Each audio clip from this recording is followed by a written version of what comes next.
Okay. Okay. All right, girls. Welcome. I'm Dani Darling. I'm Jacqui Blue. I'm Nikki Nik. We are the Davis Triplets, and this is our very first podcast. Yes. So we decided when we were thinking, what do we want to talk about? We talk about so many things every day in our very codependent triplet chat. So every day is like a podcast. But Yeah. we thought one of the more fun things that we discuss, especially this time of year, is Oscar season, right? Yes. I love, love, love all things Oscars. I love an Oscar party, and predictions, obviously, Predict are the name of the game. and the Yeah. red I carpet, mean, but we'll I get to that. I do think we are true cinephiles. I mean, I Mhm. can appreciate most different kinds of movies, and I love things all over the map as far as category and style and actors. So it Very should cool. be fun. Should be fun. So, in order to 100%. stay organized, we decided that today we are going to focus on the predictions for Best Picture for the Oscars 2025. Yes? Hmm. Yes. Now, do we want to just talk about what our top three predictions are? There's so many in the list. I see lists that are like top 10 lists, and then I see lists that are like trying to be in the top 10. And then there's things that I've read about and movies that I've seen. So, do you want to each go around and talk about like the top three that you can think of at this point, since we haven't seen a lot of these movies yet?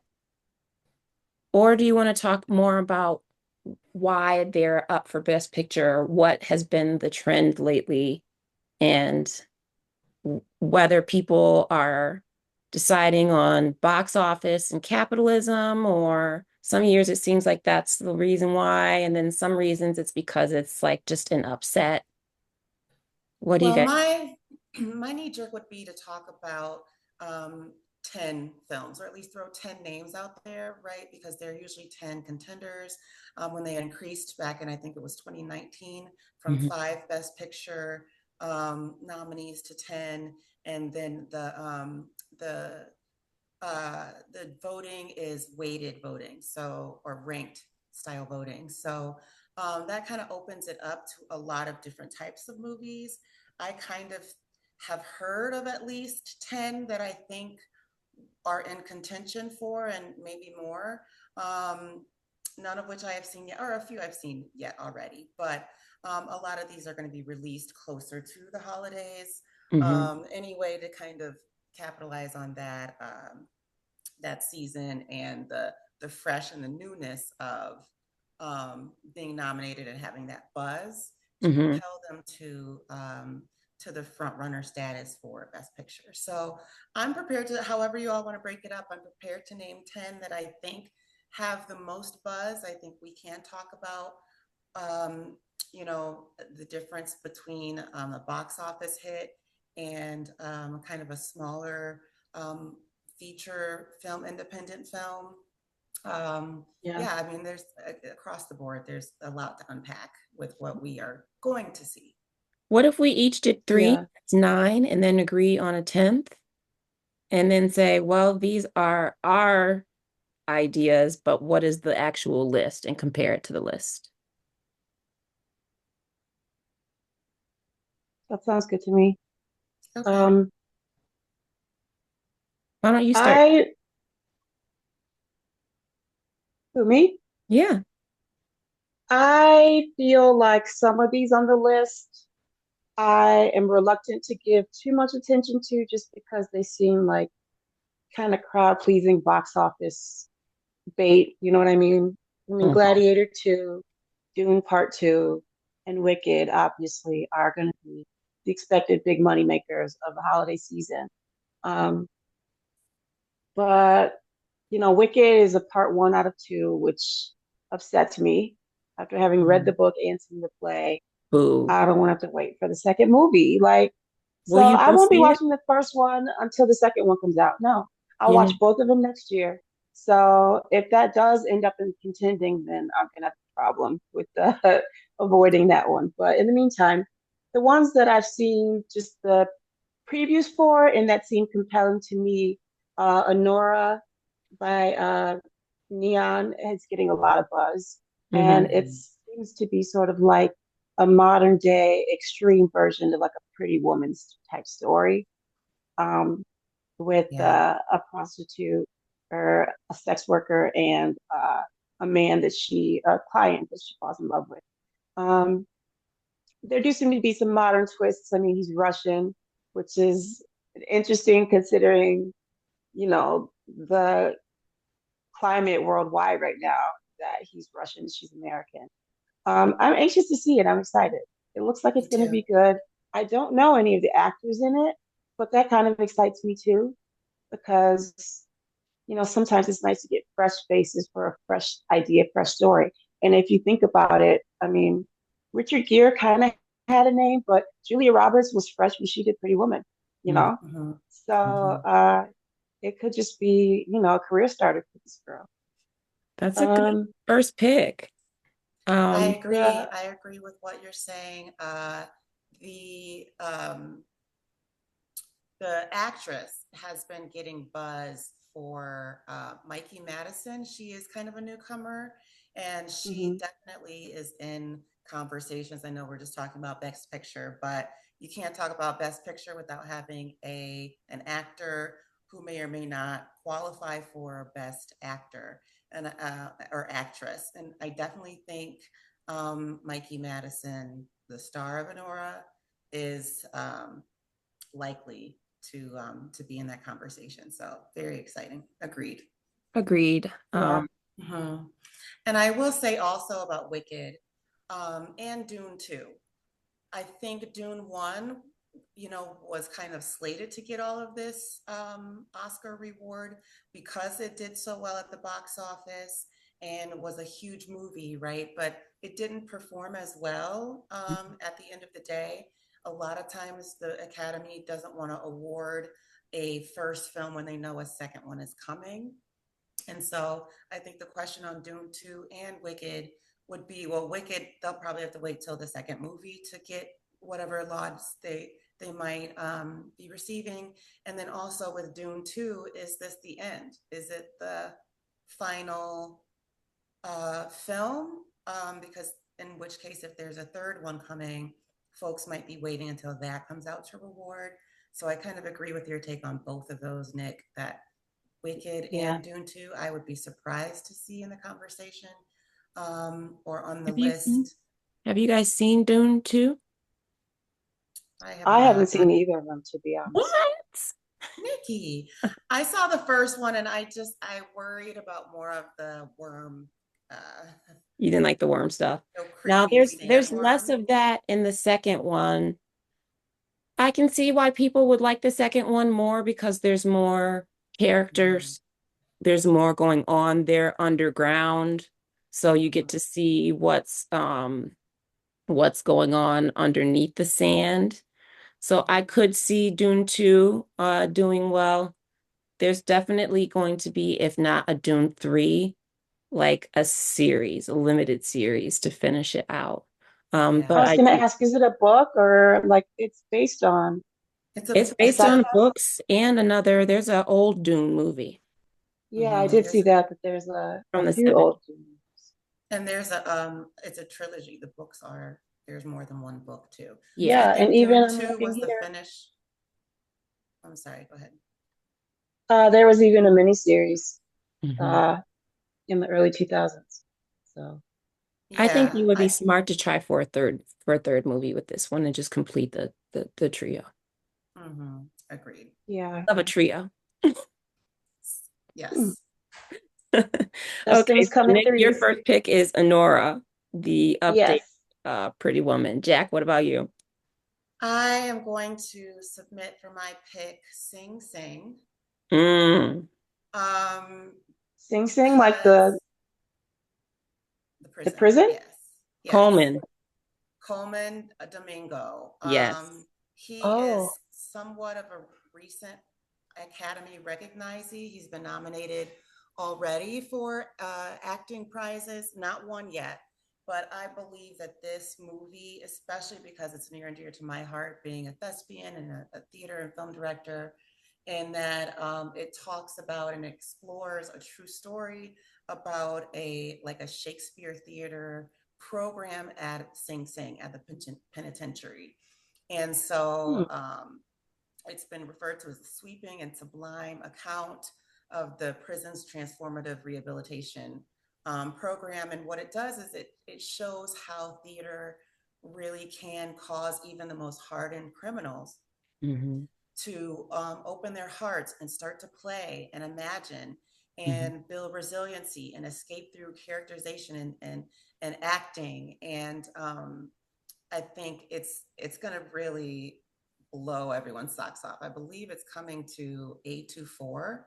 I'm not sure when it will be released, but I can't wait to see it. Me too. Um, the screenplay has been adapted from um, a book of the actual character, Divine G, in real life. And his fellow comrade and thespian friend from prison, Clarence McClin, co-wrote it and also is a co-star in it. He kind of plays the character that he was in their real life Oh, experience. So Yeah, I he see here a slays it. couple of the Yeah, incarcerated men alumni of the program are actually in the movie. you know yes. what's interesting is that Joker 2, which was a very unfortunate film, but it kind of tried to attempt to use that same vehicle of, let's put music, like there was a singing group that Joker wanted to be a part of, and that's where he meets Harlequin. And so it's Mm-hmm. kind of like music therapy in prison, but it went really Mm-hmm. bad because they started disassociating and then they started getting really toxic with each other. So I'm glad there's another version of that concept done really Yeah. well. Um, Mm-hmm. even though unfortunately Joker 2 was just, Yeah, that's not going to be in the conversation, in my opinion. But uh-uh. this one, I think, will be tearjerker. I think it'll pull at heartstrings. I Hmm. think it'll be unexpected for those who don't know the magic and the power of theater and Hmm. what it can Yeah. do. I'm just really excited for the world to see it and maybe to see a boost in For funding for theater. the arts. Yeah, we're I hadn't even heard of it, and now I'm excited to see it. Actually, it says it was released in the United States on July 12th of this year, so out. it's possible Oh, it's we might out find it A24. somewhere for rent. Yeah, so that's going at the top of my list to So rent because let's it keep it sounds moving. exciting. We're gonna we got not as much time as I thought, but my submission is not on any of these lists, but it's the best movie I've seen this year.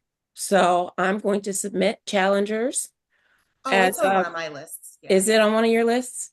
It's I'm the gonna submit it's Challengers just because Zendaya has my heart forever, but also the film was amazing. I saw it in yeah. theaters, and the music, Trent, is it Trent?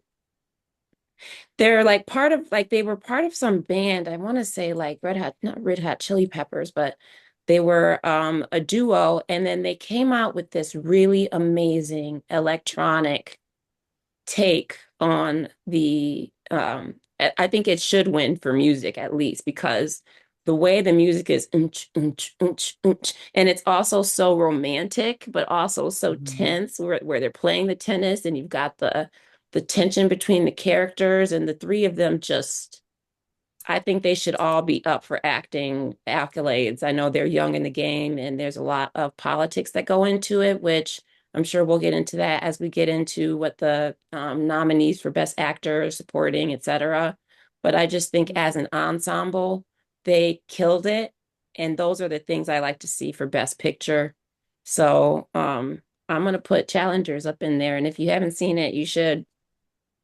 I've seen it. I loved the way it was shot. It had some really, really creative camera.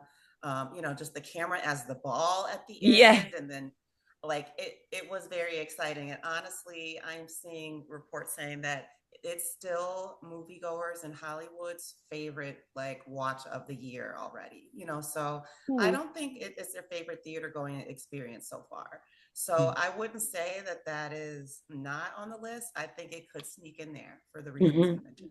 Mhm. Hmm. Okay, Nick, back to you. I will put that on my list. There's another movie that I was excited about when I first saw the premise of it, and that's probably going on the top of my list. I'm not sure. I think it's just still in theaters, but it's called Conclave, Mhm. and a sister loves a history Mm. period piece. Actually, I'm not exactly sure if it's a period piece, but it's definitely Oscar bait because it's Mhm. covers the theme of how a new pope is elected, and Mhm. that process has been honed and tweaked for hundreds of years, you know. Yeah. Um, and so it's an ancient ritual, and so that in and of itself uh, makes it an interesting idea. And also the actors in. I mean, Ray Fiennes, or Ray Fiennes. He's brilliant. I love him. Maybe not the best Voldemort, but in everything else I've seen him in, I thought he was very, very good, and I love to see him in a nice, gritty role. Um, Also, it appears from the previews that John Lithgow may be the villain, quote unquote, and that's exciting too because he's a fantastic actor. And usually, he's playing the silly, sort of positive role more so. So I'm excited to see his dark side. So that's Mhm. definitely at the top of my list um, for those who are interested in kind of historically based uh, things like that, movies. Well, Nice. yeah, Go and ahead I from mean, you're Nikki. talking about the Vatican, so does it need to be period? They're always wearing those robes and hats. I mean, I know that's why you couldn't it's, tell. you can't It's even gonna fill tell. period. Hmm. It will feel period because they are, a monolith of power and religion, like that's kind of stuck in time. So, but I love it. Hmm. I'm excited to see that too. I also heard Stanley Tucci is in it, and he is kind of angling for a Hmm. nod. So if it does look like all three of them are nominated, you might get John Lithgow versus Stanley Tucci, kind of canceling each other out. But we've got to see it and see who was the breakout. Yeah, see how it shakes Obviously. down. Yeah, exciting pick.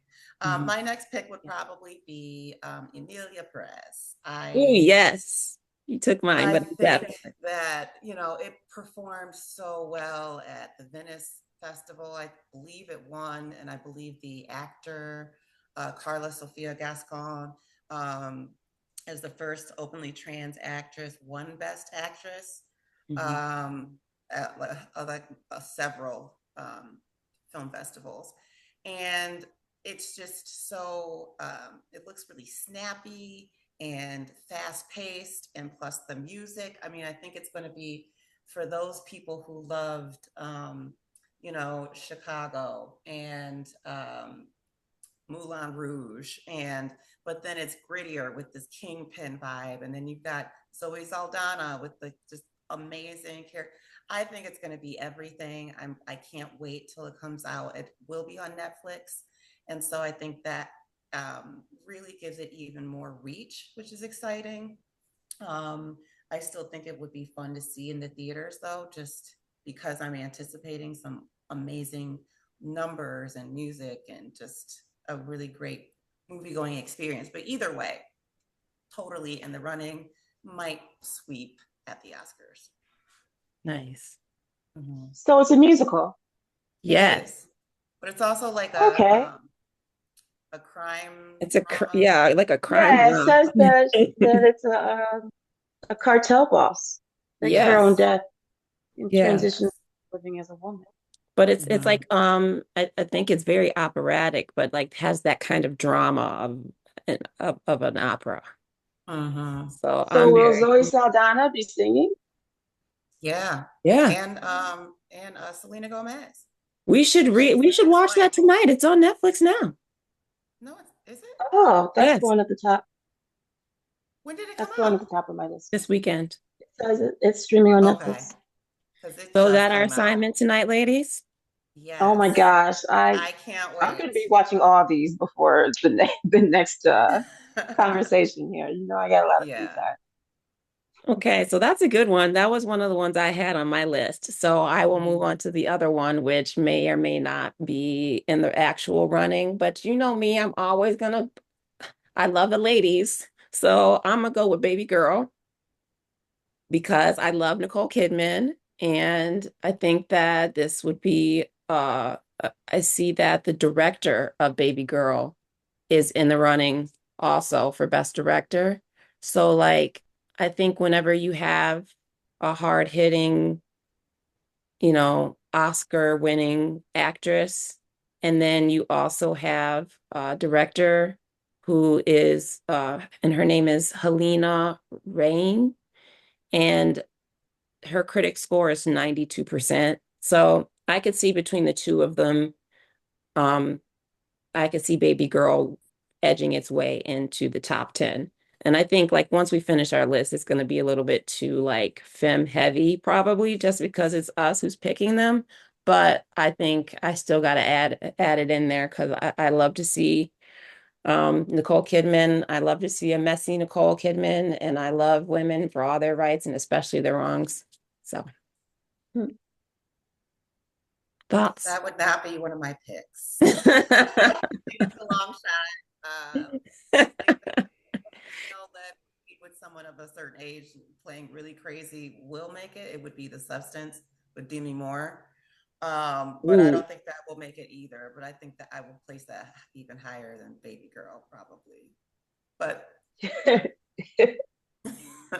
No, I can't say I have an opinion on it because I have fair not enough. heard it.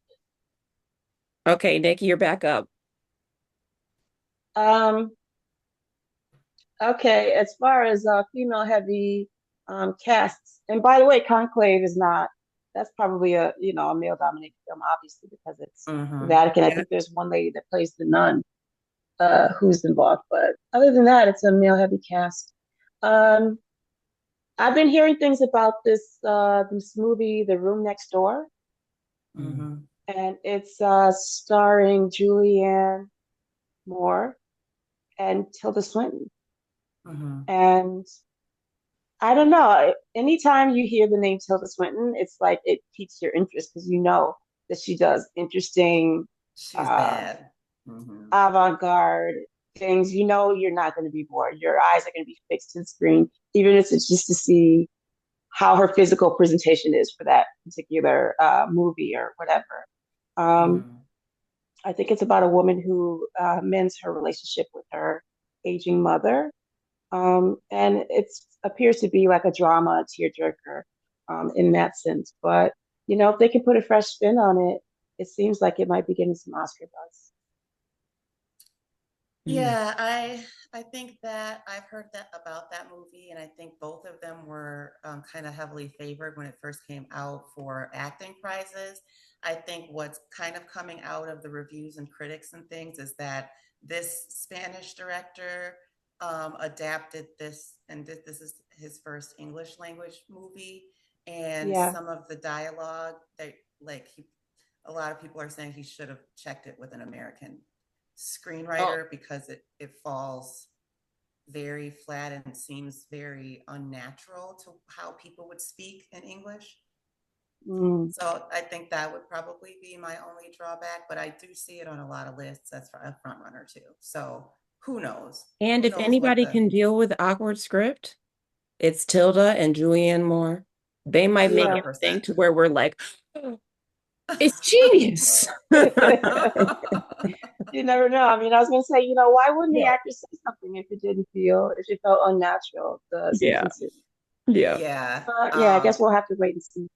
There's The speculation that they were too nervous and that, I think it's Alvadar. Who's the director? It's just Pedro Almodovar. Almodovar. Yeah, he's such a dream to work with and to get a movie with him that it's kind of like, could I even say, hey, Pedro, you're a world class director who I've wanted to work with for decades, and I'm really glad that I finally got to, but also your script is not working. hmm That would be hard, very hard to do. But I who guess who so. knows? I will go ahead and nominate for my last pick. Gosh, it's hard to narrow it down. I know. I'm gonna go with Nickel Boys. Okay. I'm a Nickel big Colson Boys. Whitehead fan. He is a wonderful Pulitzer Prize winning author. He wrote, I think, Underground Railroad, which was 2017 or 2018. It was on Mhm. everyone's best book of the year list, best books of the year. And Nickel Boys, I think, also is it's a black story of these boys going through a reform school in 1960s Florida. So I think it's going to be really an interesting take because has shot it from first person point of view. Mhm. A lot of people felt like this book could not be adapted to film because of the perspective that it reads from, but this director has seemingly taken an unadaptable book and adapted it in a way that will change the way we look at film. So I'm hearing that the performances are wonderful and that it's a really exciting, like warm, also like celebrated story. So Mhm. that would be my pick. Yeah, and it's I see that Daveed Diggs is one of the actors, one of the stars of it. And Mm-hmm. you guys know that I've been on a Hamilton craze lately. And his parts in the soundtrack are my favorite because Oh, Oh. his humor radiates through the mute through his singing, and like he's so entertaining. And I thought he was great as Sebastian and The Little Mermaid. I feel like everything I see him in, um, you're he excites impressed. me. Yeah. Yeah, I like Yeah. him, and he seems to have a wide range. And this would be a Mm-hmm. different range for him if it's a Yeah. straight film instead of a musical. So Mm-hmm. yeah, I'm excited to see that. That's Yeah. going to be good. Okay, so my last pick, and I oscillated between Wicked and Gladiator 2, but I think I'm going to go with A Complete Unknown Hmm. because I think Timothy Chalamet is going to, Oh, I think I love him. they're releasing that in December on Christmas. So they're gonna wait till we get all up in our, this and this and this, and maybe this one and maybe this one. And then Christmas Eve, boom, A Complete Unknown, Billy Joel. And then yeah. people are gonna be like, yep, throw that in there. So I'm excited to see him as Billy Joel. I think he's gonna do an amazing job. James Mangold is already getting a lot of attention for the directing. Mm-hmm. I think a good biopic. We've Yeah. seen it with Ray. We've seen it with Judy, La Vie yeah, en yeah, Rose, we've seen it with, and Bohemian so Rhapsody. I'm gonna submit the biopic as my third choice. And it's not on there yet, but it's literally they're doing the like last minute release strategy, and it might work for them. Mm-hmm. Hmm. 100%. So that being 100%. said, can we agree on a 10th? Should it be one of the ones that is in all of the top lists that we haven't chosen? Because we, Yeah, I think we haven't talked about The Brutalist, and that one's probably definitely. Yeah, I I mean think it's Adrian a Brody. I yeah. agree. yeah, a Um, long epic about a, Jewish immigrant during the World um War II. yeah, yeah. the Holocaust. It's yeah. Hmm. And I think just for me personally, and I think it's just the fatigue of what's been going on over in the Middle East. And Yeah. I feel like there seems like there's a lot of storytelling on that, which I don't want to say like that is to sway the public on one way or the other when it comes to some of these conflicts. But I felt the same way during like when the Black Lives Matter stuff really came out and there were all these like slave movies. And like it seemed Hmm. like that was the trend to like kind of hop on um the hardships that humanity has gone through, and those kind of get rewarded during a reward season. So I would agree and put it in the list as the top 10, or as the 10th. But I think I'm personally hesitant to watch it, just like with some of the other really heavy, like the 10 Years a Slave, those kind of movies where it feels like as a minority, I sometimes do not have the wherewithal to deal with really, really heavy dramas like that. I love a heavy drama. I know you do. Break my Me heart. too. Break my Me too. heart. Rip it out. And I mean, World War II, I mean, I feel like I'm an expert in that category. Any movie, especially starring Adrian Brody about World War II era, I I'm love in. Count Adrian me in. for sure. Mhm. Um, Count me in. So I I'll let you always know how it is. let me know how it is. I always prefer him in his little silly cameos in Wes Anderson films that would never be on any of these lists. But Adrian is a fan of mine, or I'm a fan of his. Mhm. Yeah. 100%.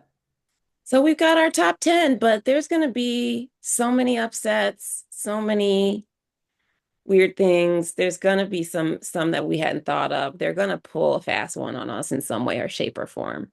What if they're Oh like, yeah. oh, surprise, 15 movies for Well, they Best Picture? couldn't do that uh, That's way without too changing many. it in Way too. advance. Like they'd have to say starting next year. Like they Yeah, are introducing a costume or a casting director category. Like if you that'd be just good. cast the shit out of a movie and it's like everybody's perfect, then the casting person kind of should get the pat on the back for that, which Hmm. I love Yeah. because I'm in casting, I obviously. love that too, because it makes or But breaks a Yeah. movie. yeah, it does. But that category has been talked about and introduced, and it will be implemented like 2028 or 20, like it's not going to be immediate. So Hmm. if they were to expand from 10 films to 15, they couldn't just say, surprise, now it's 15 this year. They'd have to like, Yeah. Do you think they should cut really, it back down? Do you think 10 is too many? no. Because I'm looking at all of these, it's going to be hard to pick even 10. Yeah. It's going to be hard to narrow it down. But some Yeah. years it isn't. Some years it's Some not. years it isn't. But Yeah. some years there's not 10 nominated. It doesn't have to be up. Oh, It's it doesn't up have to. to be the full 10. Mm-hmm. Got it. Mm-hmm. Oh, that hurts though. Like if there's nine and yours didn't make it and you could have been the 10th, and it's just like we just didn't think it was good We didn't like it. No. Yeah. enough. Too bad. Well, thus concludes our first attempt at Yeah. podcasting of the top 10, or at least our top 10 picks for Best Picture. What do you Yeah. guys want So to do next? again, a rundown of the top 10. Do you want to go Okay. round robin? Hmm. I We have the have, list here. Yep. okay, Honora. Honora. Sing Sing, Mhm. Challengers. Conclave. Amelia Perez, Baby Girl. Um, what was my last one? Oh, The Room Next Door. Nickel Boy. um, Nickel Boys, And A Complete Unknown. The Unknown, and then The Brutalist. The Brutalist. Yeah. Mhm. I like So the those odds are on all our of 10. those. Yes, it's divide and conquer. What should we shoot for discussing the next one? Some of these haven't been, most of them we discussed are out though, right? I say we try and see more of them, and then next we talk about directors, or should we do directors last and go to actors? Um, Hmm. I think we could do a follow-up to Best Picture after having seen more of them because I do want to go see Honora on Thanksgiving. Hmm. I do. I'm gonna watch Amelia Perez immediately as well as Sing Sing.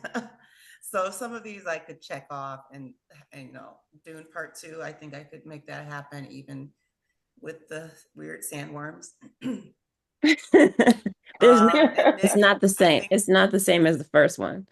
okay. Now that we know Nikki, what they were, I think it was the initial shock to be like, "Ooh, what is that?" mhm.